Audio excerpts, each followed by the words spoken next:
Հռոմի Ֆրանցիսկոս Պապը Միացյալ Նահանգներ կատարած այցը եզրափակեց երեխաների նկատմամբ կաթոլիկ եկեղեցու սպասավորների գործադրած բռնությունների դատապարտմամբ։ Պապը հանդիպել է կաթոլիկ եկեղեցու սպասավորներից տուժած 5 հոգու, խոստացել, որ կաթոլիկ եկեղեցու հիմնադրած տրիբունալում բռնություն գործադրելու մեջ մեղադրվող հոգևորականների գործերի քննությունը պետք է ուղեկցվի նրանց փաստաբաններ տրամադրելու պայմանով։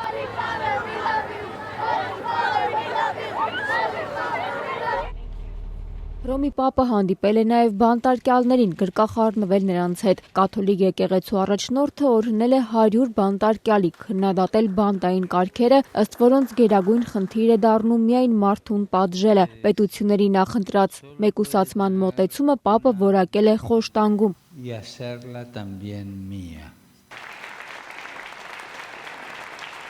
Բանտարկյալները Պապին նվիրել են իրենց պատրաստած փայտե մեծ աթոռը, Պապը այն որակել է գեղեցիկ։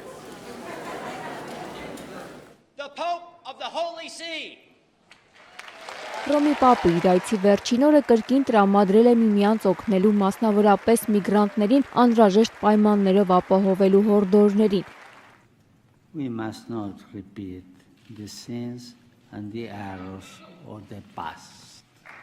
Պապը դիմել է իր խոսքին սպասող 100 հազարավոր մարդկանց և ասել, որ նրանց ներկայությունը ներկա աշխարհում արդեն իսկ հրաշք է, մեկ ընդհանուր ընտանիքի և սիրո իշխանության ապացույց։ Ցանկալի կլիներ, որ մենք բոլորս բաց լինեինք հրաշքների համար հանուն աշխարհի բոլոր ընտանիքների։ Իր այցի եզրափակումն այս խոսքերով է նշանավորել Հռոմի Պապը։ Muchos dones a esta nación.